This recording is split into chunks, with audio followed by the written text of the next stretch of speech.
Ladies and gentlemen, my name is Ryan Awesome, and welcome to the Ryan Awesome Show. Now, before we get into the show, first off, man, if you haven't done this already, man, what are you waiting for, man? Hit the thumbs up. Hit the thumbs up, and if you're new here, hit that subscribe button. And right next to that subscribe button, there's a bell. Make sure you click on that bell so you're the first ones to know when my next video will come out because I'm here each and every single week. And one last thing, don't forget to be awesome. Yeah, man. Sit back, chillax, grab something to eat, grab something to drink because you're watching the Ryan Awesome Show. And once again, ladies and gentlemen, welcome to the Ryan Awesome Show.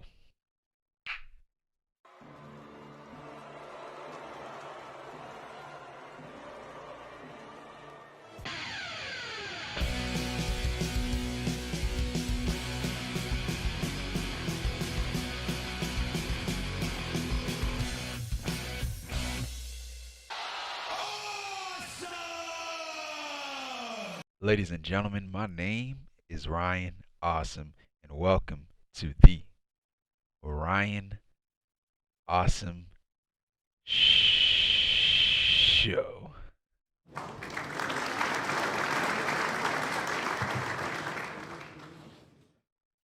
Now, today on the Ryan Awesome Show, we'll be talking about AEW Double or Nothing 2022.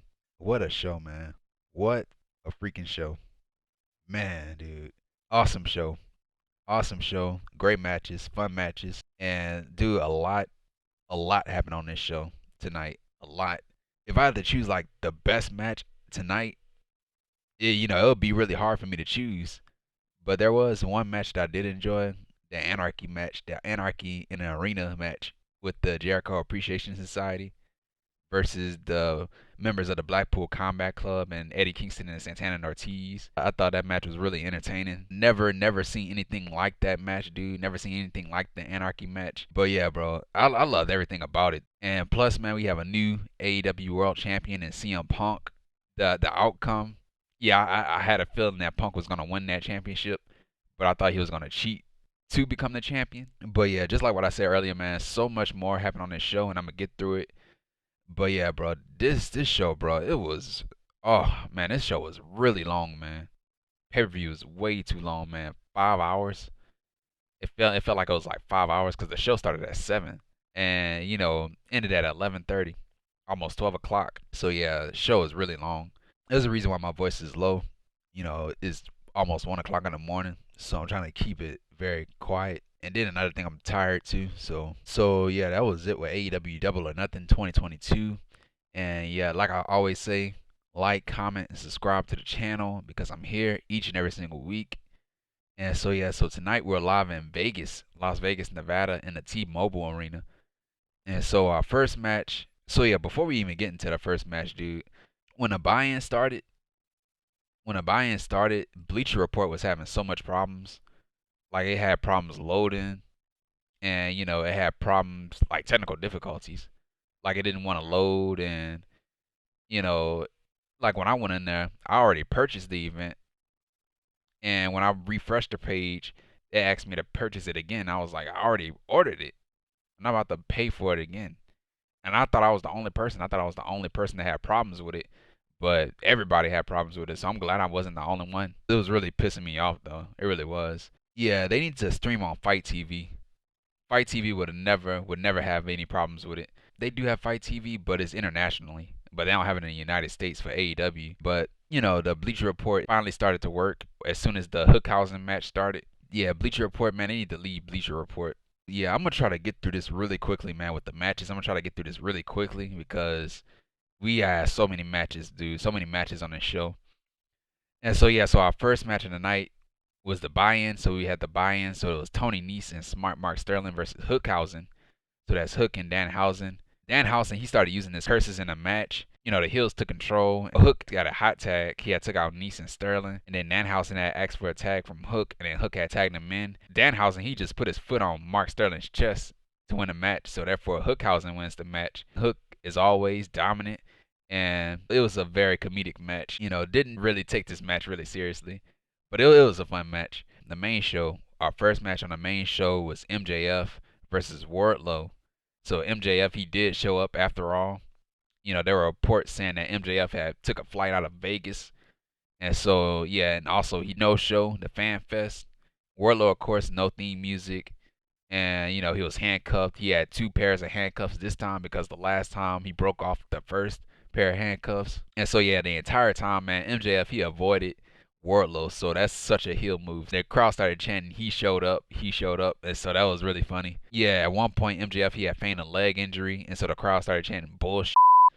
MJF, he pulled out his Dynamite Diamond ring, but the referee had saw it.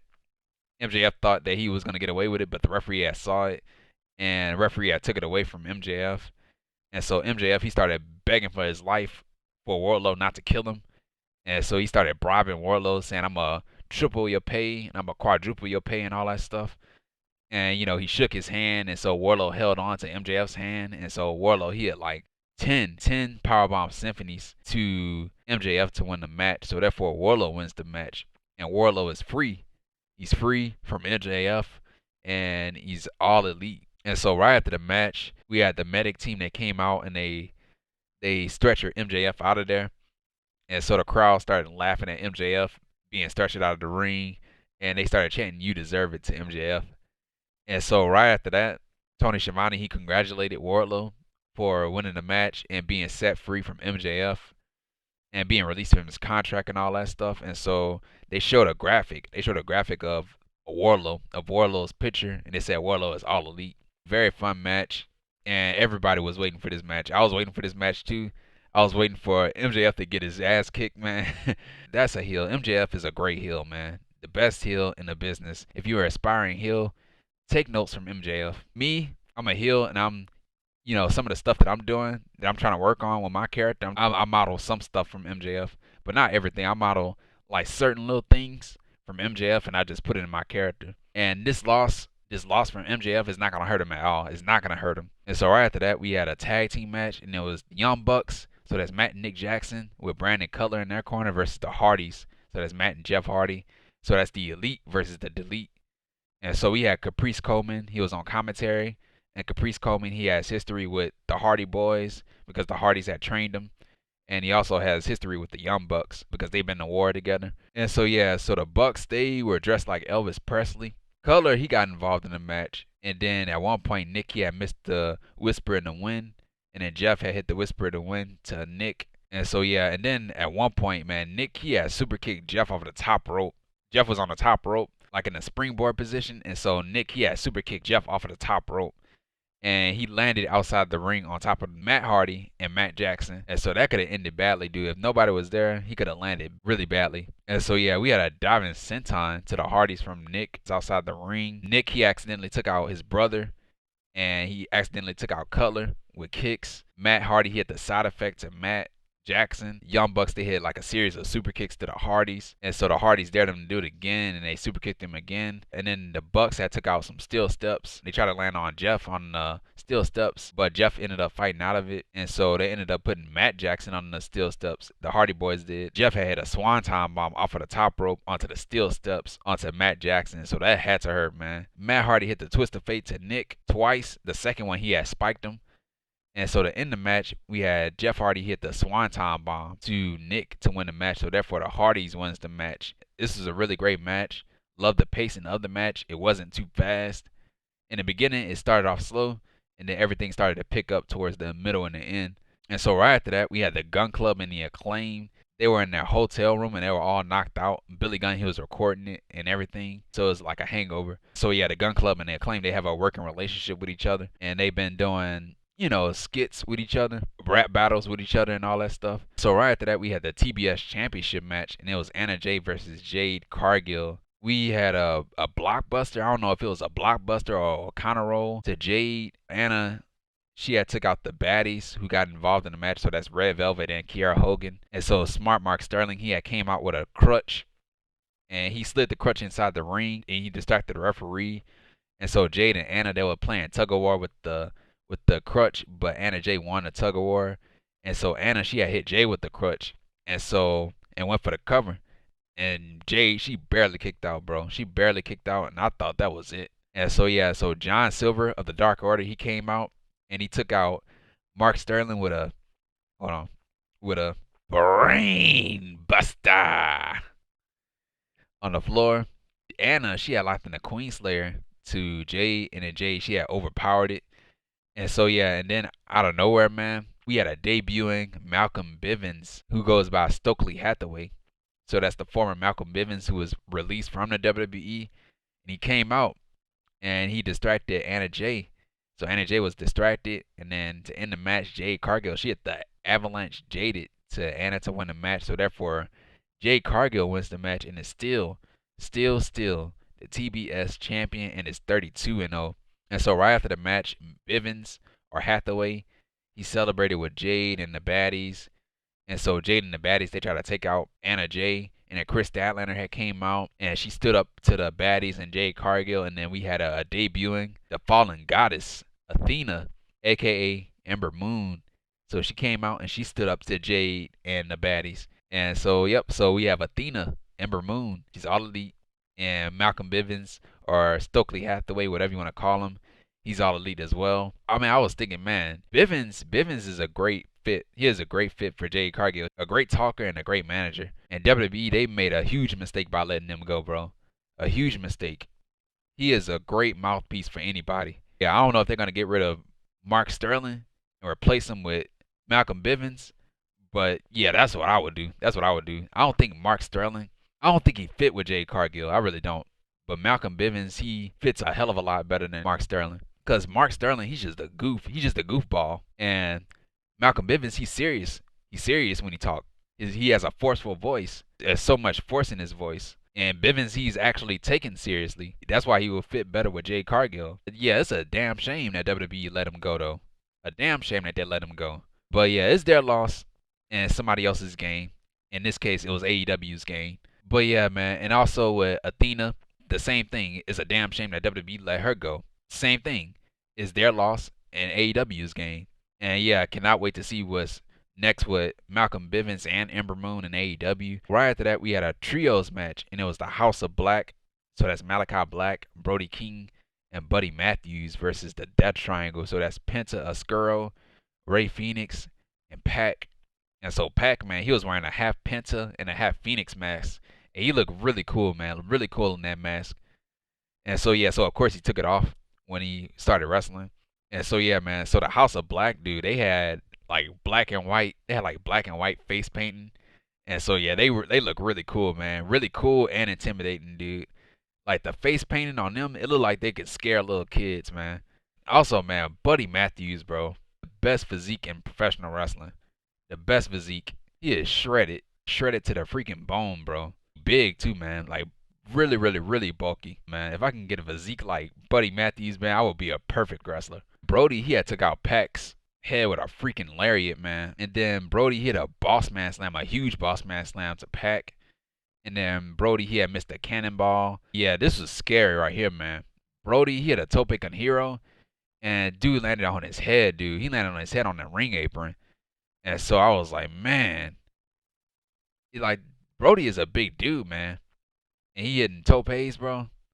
That's the type of stuff that will happen, man. But yeah, man. And then the House of Black, they hit the Dante's Inferno to Phoenix, and then the Death Triangle had stopped the pin, and then Pac hit a brain buster to Black, and Buddy Matthews, he had broke up the pin. Penta, he had a Canadian Destroyer to Buddy on the freaking ring apron, dude. He jumped off of Phoenix's back and hit the Canadian Destroyer to Buddy on the ring apron. I was like, damn, dude.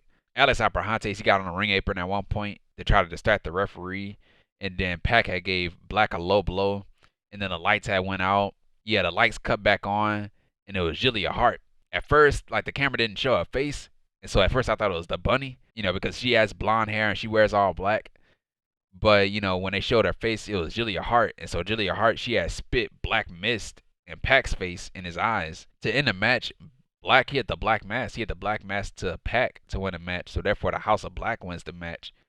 And so right after the match, Julia Hart, she stood side by side with the House of Black with her infected eye. This was an awesome match, dude. at that point, it was probably one of the best matches. Julia Hart joining the House of Black, dude, is the right move. Absolute right move, because she was doing nothing with the Varsity Blondes. She was just there. And so right after that, we had the Owen Hart Foundation Finals from the men. So it was Adam Cole versus Samoa Joe. Samoa Joe, who is the Ring of Honor World Television Champion. And so Cole, he was wearing all pink because, of course, Owen Hart and the Harts, they're synonymous with pink, the color pink. Cole, he also had a taped up shoulder. Legendary referee Mike Chioda, he refereed this match. Joe, he took control of the first half of the match. And then Cole, he went right after Joe's bad shoulder. And so, man, Joe, he had Adam Cole with a lariat, man. He freaking took his head off, man. And then Cole hit a backstabber to Joe. Cole had locked in a crossface submission move, but Joe put his bottom foot on the rope, or his foot was already under the rope. Joe, he fought back, and then Bobby Fish came out, and he went right after Joe's shoulder. And then Joe had locked in a coquina clutch to Cole, and then Fish had got on the ring apron. Joe had took out Fish. Adam Cole hit a super kick to Joe, followed up by the boom to win the match. So therefore, Adam Cole wins the match and is the first ever Owen Hart Foundation tournament winner for the men. And so yeah, I was like, man, Cole, this is probably one of his first major wins. Because usually when you win a tournament, it's a signal that you should go after a championship. But yeah, he did get presented with a championship and a trophy, Owen Hart tournament trophy, and a Owen Hart tournament title belt. I wonder if that championship will be defended, or will it be a regular thing, or is he gonna come out with the championship on Dynamite? I don't know. Yeah, that was his first win, man. His first major win. Like when it comes to like big wins, like tournaments, like big matches and all that stuff, Cole, he needs to win a championship, man. He really does. The AEW World Championship, he will eventually win that championship, but it's only a matter of time, because that roster is so stacked, bro. It's hard to tell who's gonna be the next champion after Punk. And so right after that, we had the Women's Owen Hart Foundation Tournament Finals. And so it was Dr. Britt Baker, D.M.D. versus Ruby Soho. And so we had Rich Ward from Fozzy. He played Dr. Britt Baker to the ring. And then right after that, we had Rancid play Ruby Soho to the ring. I loved it, man. And that was a great entrance, man. What an entrance, bro. To have your own band sing you to the ring, bro. Amazing experience. And so yeah, man. Yeah, Ruby, she had a shotgun drop kick to Baker off of the ring apron, dude. And she went splat on that floor. Splat.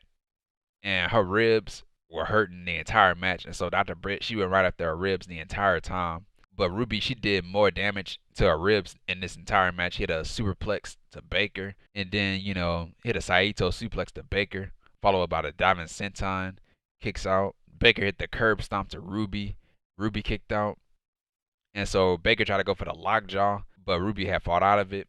And then Ruby hit a finisher move, the no feature to Baker. Followed up by the sharpshooter, an ugly looking sharpshooter at that too, man. But Baker had grabbed the rope. So to end the match, we had victory roll to Baker. And Baker had reversed the victory roll and rolled up Ruby Soho to win the match. So that was shades of Owen Hart from WrestleMania 10 when it was Owen versus Brett. And, the same way Dr. Britt Baker won was the same way how Owen Hart had won at WrestleMania 10 against Bret Hart. Love the finish. I love the touch of the Owen Hart finish from WrestleMania 10. So right after the match, Dr. Britt, she had showed respect to Ruby Soho by helping her up and all that stuff. And so yeah, so after the match, Dr. Martha Hart, she presented the awards to the winners of the men and the women Owen Hart tournament. So it was Adam Cole and Dr. Britt Baker. Just like what I said earlier, they got presented the trophy and they got presented the Owen Hart Tournament Championships. And championships were beautiful too. Beautiful championships. And yeah, it was a feel-good moment, man. Feel-good moment for Dr. Britt and Adam Cole becoming the first ever Owen Hart Tournament winners, man. And yeah, man, they did it all for Owen, man. Everything was for Owen. Nobody can never take that away from them, man. The first ever Owen Hart Tournament winners, man. Owen Hart, one of the respected wrestlers, man, in this business. Congratulations to Adam Cole and Dr. Britt Baker. And so right after that, we had a mixed trios match, and it was Scorpio Sky, who was the TNT champion, Ethan Page, and Paige VanZant with Dan Lambert in their corner versus Frankie Kazarian, Sammy Guevara, and Ty Conti. And so yeah, so Sammy and Ty, I like their entrance. Their entrance was really cool. They were wearing all black, and they were dressed like devils. Ty had like the devil's horn, and Sammy had like the devil's cape, or a black cape. And so yeah, and so they all came out. Frankie Kazarian, Sammy Guevara, and Ty Conti, they had stole the American Top Team's championship belts. And so they came out with the championships. Sammy and Kazarian, they were arguing the entire time, man. Sammy and Ty, they were kissing the entire time. The ladies finally tagged in right after the men took advantage of the, most of the match. Ladies finally tagged in. Paige VanZant, she had a tornado DDT to Sammy. And yeah, and then Paige, the one thing about Paige, her selling was terrible, man. Her selling was really terrible. The execution of her moves wasn't bad. It wasn't all that bad. She could have hit like a better clothesline, but her selling was bad. She hesitated a bit in the ring. But yeah, she's new. She's new. She'll get better. She'll get better over time. But yeah, the selling was bad though. It really was. Yeah, Frankie, he had a draping cutter to Sky, which was beautiful, man. Sammy, he accidentally super kicked Ty Conti, so Sammy is definitely sleeping on the couch tonight. So to end the match, we have Scorpio Sky. He hit the TKO to Frankie to win the match. So therefore, Scorpio Sky, Ethan Page, and Paige VanZant wins the match. So right after that, we had another match, and it was Kyle O'Reilly versus Darby Allin. So this match right here was freaking crazy, man. My God, dude. So yeah, man, O'Reilly, he had caught Darby Allin with a knee right after Darby tried to go for the ankle pick on O'Reilly. And so Darby, that dude was spitting out blood. He was spitting out blood and coughing up blood.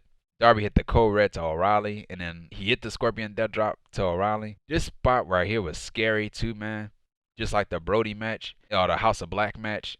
This spot was scary too. Man, Darby, he hit a tope suicida, man. His explosive tope suicida. And he landed right on the floor. He hit his head on the floor. That was a thing. He hit his head on the floor. And like dude was running. I think he might have tripped on the bottom rope. And, he lost his footing. And he just fell on the floor and he hit his head on the floor. And so yeah, man. Dude, that was bad, man. Oh, and that dude wasn't moving. That dude was out. He was out. And so yeah, and then Darby, he got back up after that, dude. That's what amazed me the most. He got up after that, and not only did he got up, he did it again. He did the tope suicida again. But this time O'Reilly had caught him with a guillotine choke. I was like, man, this dude is freaking crazy, man. Dude is freaking crazy. O'Reilly hit the brain buster to Darby, followed by an arm bar into an ankle lock. Darby, he locked in the Scorpion Death Lock. Terrible looking one at that too. And then a coffin drop to O'Reilly off of the top rope onto the ring apron. I was like, man, how is this dude getting up after this? And so yeah, Kyle, he dodged the coffin drop and locked in the arm breaker. And so both of these guys, they were going back and forth for strikes. Man, I would not go back and forth with Kyle O'Reilly with strikes. I wouldn't, man. Yeah, O'Reilly, he had choked out Darby with his own chain across the mouth. And so to end the match, we had Kyle O'Reilly hit his finishing move, the diving knee drop to Darby to win the match. So therefore, Kyle O'Reilly wins the match. And just like what I said before, man, they beat the hell out of each other, man, in this match. They really did, man. And I don't know how Darby got up after that, man, after that tope. I don't know. But the dude is freaking crazy, man. And so right after that, we had the AEW Women's Championship Match, Women's World Championship Match. It was Serena Deeb versus Thunder Rosa, who is the AEW Women's World Champion. And so yeah, Serena Deeb has new theme music. I like the theme music. This is a great match, dude. This is a great match. And this match right here is what women's wrestling should be, man. Both are very great wrestlers, and they both have great chemistry too. And so yeah, both of these ladies, they were filling each other out. The first half of the match, crowd was split. Thunder Rosa had a shotgun dropkick to Deeb into the rope, so that had to hurt. And so yeah, Deeb, she went right after Rosa's leg. They were both locked in a figure four leg lock at one point. And then they both were slapping each other in the face. And then they both rolled out of the ring while both locked into the hold. And they landed on the floor outside the ring. Serena Deeb, she did the dragon screw into the ropes to Rosa. And then she followed up with a detox to Rosa. But Serena Deeb's mistake is that she didn't hook the leg. And so Rosa ended up putting a foot on the rope. And so to end the match, we had a superplex to Deeb, followed up by the Fire Thunder Driver to Deeb to win the match. So therefore, Thunder Rosa wins the match and is still the AEW Women's World Champion. I was going for Deeb to win the match. I really was. It was a great match overall. Really great match. Right after this, man, we had the Anarchy in the Arena match. So this is probably one of my favorite matches of the night. We had the Jericho Appreciation Society. So that's Chris Jericho, the Wizard, Chris Jericho, Matt Menard, Angelo Parker, Daniel Garcia, Jake Hager versus Jon Moxley, Santana and Ortiz, Bryan Danielson, and Eddie Kingston. The JAS was wearing all white. And so, yeah, they probably chose the wrong day to wear all white, too. Because this is a bloody match, dude. Yeah, everybody was fighting outside the ring. And, while Wild Thing was still playing, Jon Moxley's theme song, Wild Thing, was still playing. And, the theme music wouldn't stop playing. Like, the music was playing the entire time, man. And so, yeah, there was blood. Just like what I said before, there was blood, tables, chairs, forks, mustard, freaking ice coolers, ladders, barbed wire boards, fire extinguishers, a freaking gas can from Eddie Kingston. And Jericho, he had turned off the music. He went to the music station or the sound station, and he had unplugged the music. So no theme music. At that point, I was like, man, this is the longest that I ever heard somebody theme music play at a wrestling show. They put Jake Hager through a table. Santana and Ortiz did with a street sweeper. Garcia had power-driven Ortiz on the steel steps. And then Jericho, he had locked in the walls of Jericho to Moxley on the table. And the table had broke, so that was really funny. And then Moxley, he had tore down the ring, and he used the turnbuckle ring as a weapon against Jericho. And then they had someone was fighting in the elevator. I forgot who it was, but somebody was fighting in the elevator, and the elevator door had closed. And I think I heard somebody say, was that a part of the script or not? So that was funny too. And so, yeah, just like what I said before, there was a gas can in the match. Eddie Kingston had brought out a gas can. He poured gas all over Jericho and Bryan Danielson, because Bryan Danielson, he had the label locked on Jericho. And so Kingston, he had poured the gas over Bryan and Jericho, but it was meant for Jericho. And so Bryan was pissed off. And so Bryan and Eddie Kingston, they were fighting each other. And so Moxley, he got knocked into a barbed wire board that was outside the ring. Jericho hit the Judas effect to Kingston. And then Bryan, he started to fight back. He had a running knee to Hager and Jericho.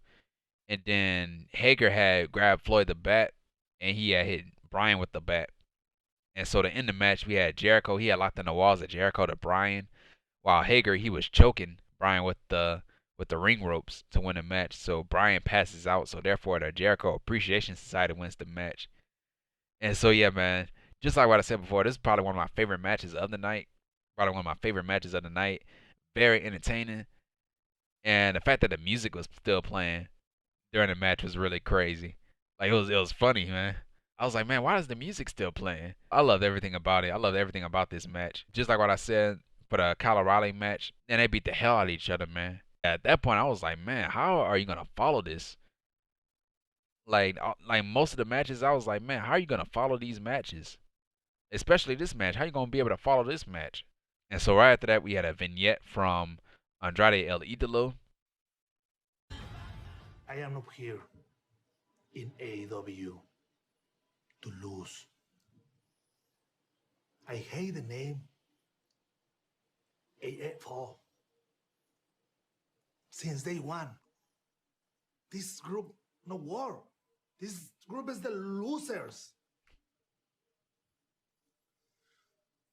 Do you have the contract?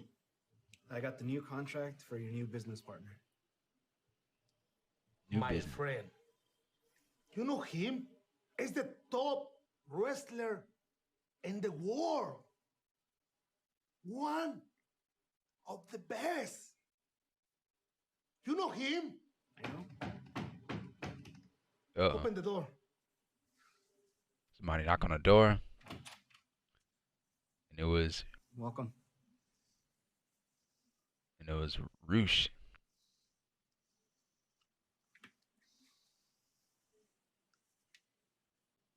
And fist bump instead.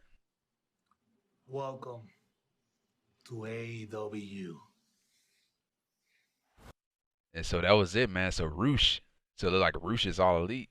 It looked like Andrade, he's cutting ties with the Andrade family office. It looked like he's cutting ties with them. I would, man. I would too, man. Break up that group. I wasn't a fan of the Hardy family office. And I'm not a fan of the Andrade family office either, man. I'm really not. So it's a great thing that they breaking them up, because everybody is better off on their own. The Butcher and the Blade, they better off on their own. Private Party is better off on their own. Who else is a part of that group? I don't even know. But yeah, everybody in that group, they better off on their own. Congratulations to Andrade, El Idolo, and Charlotte Flair. They got married. a couple of days ago. They got married, so congratulations to Andrade and Charlotte. So right after that, we had Lexi Nair. She interviews Scorpio Sky and Ethan Page and Dan Lambert. End of the year, how does it feel to finally put your rivalry with Sammy Guevara to bed? How does it feel? Dan, how do you feel tonight? Pretty damn golden. Really? Scorpio, how are you feeling right now? Oh, so good. Me? For a dude that's been pretty pissed off every single week for the last couple months, I feel pretty great. You know what? It felt real good to get my hands on Sammy Guevara, finally, but if I'm being completely honest with you, it feels even better.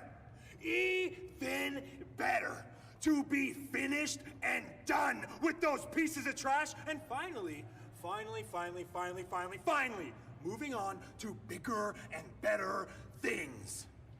We've been battling up and down the road. And now, the book is finally closed. Sammy Guevara and Frankie Kazarian will never challenge for my TNT Championship again. And speaking of bigger and better things, I am wondering who is next? Who wants to step up to the plate? Who thinks they have what it takes to be the face of TNT? I am ready for any and every... Dante Martin from Top Flight. You know, just because Sammy can't challenge you for that title doesn't mean that I can't. Dante, I give you your credit. I've been watching you on Rampage. You look great. You're a hell of a talent. You got a hell of a future. But in no way are you ready for this fire. But if you want it, I'll give it to you. So I tell you what, come to SoCal. I'll give you a shot. But when you're laying on your back, looking up at the Hollywood sign, wondering what just happened, remember, you asked for it. I see you in SoCal. TNT Championship match against Dante Martin, and that was the newly designed championship for Scorpio Sky. I love it, man. I like the gold strap. I like the gold strap aspect of the championship. It looks really cool, man. Championships are golden. Like the golden strap idea. And so right after that, we had the AEW World Tag Team Championship match, and it was a triple threat match. It was Ricky Starks, who is the FTW champion, and Powerhouse Hobbs versus Swerve in Our Glory. So that's Swerve Strickland and Keith Lee versus Jungle Boy and Luchasaurus, who are the AEW World Tag Team Champions, with Christian Cage in their corner. And so yeah, this is a great match too, man. This is funny right here, man. This is really funny. So yeah, Starks, he was walking on the top rope and he started strutting while he was walking the top rope. And so Jungle Boy, it was funny. It was funny the way that Ricky Starks was strutting off of the top rope. And so yeah, so Jungle Boy, he had knocked him off of the top rope, and so Starks, he had landed crotch first on the top rope. And so yeah, so that had to hurt, man. That had to hurt. And then at one point, man, this wasn't so funny, man. This wasn't so funny. So yeah, so Starks at one point, he got thrown out the ring, I think by Keith Lee, either Keith Lee or Swerve or somebody. Starks had got thrown out the ring, and he landed really badly outside the ring. Like he landed right on the back of his head and his neck too. And so I gasped, dude. I gasped because, because Ricky Starks, he hurt his neck before. He hurt his neck before in a match against Hangman Adam Page on one of those Dynamite shows. And so yeah, so I was hoping that he wasn't hurt, man. I'm guessing he was okay because he finished the match. But man, that was scary, man. Hobbs, he had a avalanche belly to belly suplex to Swerve, which is impressive, man. And so Hobbs and Lee, they had took out Luchasaurus with a double choke slam. And then Keith Lee, he had a tope con hero on everybody, man. How, man? How? And then Hobbs had drove off the top rope, hit a double blockbuster to Lee and Luchasaurus. And then Christian Cage, he got involved in the match. And so Hobbs had took out Christian Cage. So this is his first time getting involved in the match. Starks had speared Jungle Boy, which was a wicked spear. And then Starks had hit his finishing move, the Rochambeau, to Jungle Boy. Luchasaurus had broke up the pin. And then at one point, Luchasaurus, he accidentally took out Jungle Boy. And then Swerve and Lee, they hit their finishing move, the Swerving on Glory, or Swerving their Glory, to Jungle Boy, but Hobbs had broke up the pin. And then Starks had brought out his FTW championship, and he had hit Lee with the title. And then Cage, once again, he had got involved in a match, and I heard some boos too. And so yeah, he got involved again, and he took out Starks. And so to end the match, we had the Jurassic Express. They had the finishing move, the Thoracic Express, to swerve to win the match. So therefore, Jungle Boy and Luchasaurus wins the match and are still the AEW World Tag Team Champions. I was looking for Christian Cage to turn heel. I was looking for a heel turn from Christian Cage, but we didn't get it. And plus, I was also pulling for Starks and Hobbs to win the tag team titles. Maybe it'll come later, man, but I was hoping for it to come tonight. And also another heel turn I was looking forward to was CM Punk, but we didn't see a heel turn from CM Punk. The main event was the AEW World Championship match, and it was CM Punk versus Hangman Adam Page, who is the AEW World Champion. And so yeah, both of these guys, they were trading chops. And also, man, in this match, it seemed like both of these guys were cheered and booed. Like CM Punk, at one point he was cheered and then he was booed, and then Page was cheered and then he was booed. It was a mixed reaction for both of these guys. So yeah, Punk, he had blocked the buckshot lariat, and Paige, he had powerbomb Punk on the edge of the ring apron, which had to hurt. Punk had hit a swinging neckbreaker to Paige, which was beautiful, man. And then we had a top rope moonsault outside the ring to Punk, but Paige had hurt his knee off of the move. And then Punk, he had blocked the buckshot lariat and went for the sharpshooter, a ugly looking sharpshooter too, man. Dude, out of all the sharpshooters that I saw tonight, man, everybody that hit the sharpshooter tonight, they were ugly looking sharpshooters, man. Brett and Owen never hit their sharpshooters like that. They never sat down and did the sharpshooters, stand up and do the sharpshooter. Rock had an ugly sharpshooter too. Ugly looking sharpshooter from CM Punk. CM Punk and Ruby Soho and Darby Allin with the Scorpion Deathlock earlier, man. They all did the submission holds were terrible, man. Punk, he had the punk shot lariat instead of the buckshot lariat. Punk, he calls the buckshot lariat the punk shot lariat. But yeah, he slipped up the first time. He slipped up the first time, and then he went for it again. He slipped up the second time. So yeah, that was clearly a botch. Whenever you botch a move the first time, don't try to go for it again. That's the one thing my coach always tell me. When you botch a move, never go for it again. Go for it at another time, or go for it later, or build up to it. But don't go for it right after you botch the move. Never. Paige, he had the last ride powerbombs of Punk, followed up by the dead eyes of Punk. And so Punk had barely kicked out. And so the crowd had booed. Paige hit the GTS to Punk. Punk kicked out. And then Paige, he had threw Punk over the timekeeper's table. And so Paige, he was trash talking Punk. And then, Paige had grabbed the championship. He held it up saying that you'll never be the champion and all that stuff. That's why I'm the champion. Crowd had booed. The referee had took the championship away from Paige when he had held it up in the air. And referee had put it in the ring.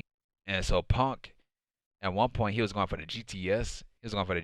But he accidentally, knocked the referee out. And so, yeah, so Paige fought out of the GTS, and he looked at his championship that was in the ring, like he was in a trance or something. He was staring at it, and so he walked over to the championship and grabbed it.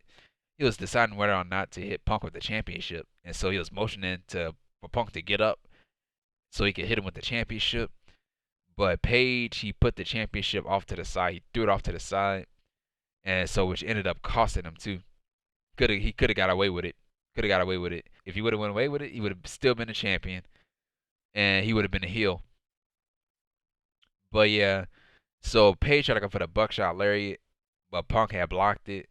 And to end the match, we had CM Punk, he had his finishing move, the GTS, to Paige to win the match. So therefore, CM Punk wins the match and is the new AEW World Champion. And so I said it, man. I said it this past week, and I said it last week, and I think I said it the week before. I don't know what it is, but I have a feeling that Punk is going to win the match. He's going to win the match. What if he does win the match? But the only thing I got wrong is that he didn't turn heel. He did not turn heel. But yeah, it was a great match, man. It was a great match. No match on this show is bad. Now, my question is, where does Hangman Adam Page go after this? Where does he go? Like, what's next for him after he just lost his championship? Will he get a rematch? I don't know. But yeah, that was it with Double or Nothing. AEW Double or Nothing 2022. Overall, awesome show, man. Great matches. It was a fun show, man. It really was. The Anarchy in the arena match was probably my favorite match. But if I had to choose like the best match, dude, on the show, it'll be hard for me to choose. But an enjoyable match, I'll say the Anarchy and the arena match was the match that I enjoyed the most on this show. In the Owen Hart tournament, we had first ever Owen Hart tournament winners and Dr. Britt Baker and Adam Cole. And yeah, so much, dude. So much happened on this show, man. So much happened on this show. And that's why it was an awesome show. And man, I got my money's worth too, man. I got my money worth. They never disappoint us with these pay-per-views, man. Never do. They never disappoint us. And yeah, man. But the only thing, man, is the pay-per-view is way too freaking long, man. 5 hours, man. The pay-per-view should be like 3 hours. But the thing was freaking 5 hours, man. And I'm doing my recording this at 1:19 in the morning. But yeah, I need to trim it down a bit, man. Trim it down a bit. Maybe like 3.5 hours. 3 or 3.5 hours. But yeah, pay-per-view should not be no 5 hours. Should not be no 5 hours. That was it with AEW Double or Nothing 2022. And yeah, and our next pay-per-view is The Forbidden Door. That's the next pay-per-view, The Forbidden Door. That's in June. June the 26th, I believe it is. Forbidden Door, New Japan Pro Wrestling, and AEW. And yeah, if you like this video, man, what are you waiting for? Hit the thumbs up. Hit the thumbs up, and if you're new to the channel, if you're watching the Ryan Awesome Show for the first time ever, hit that subscribe button, and right next to that subscribe button is a bell. Make sure you click on that bell to be the first ones to know when my next video is uploaded, because I'm here each and every single week. And if you miss anything, everything is on the homepage. And yeah, man, once again, guys, thank you for the love and the support for the show. Thank you, thank you, and thank you. And yeah, man, I'm about to go to sleep, man. I'm about to go to sleep. It is 1:21 in the morning, bro. See you guys on Wednesday. I'll see you guys on Wednesday for AEW Dynamite. And this has been the Ryan Awesome Show. Take care, stay safe, and don't forget to be awesome. And that's that.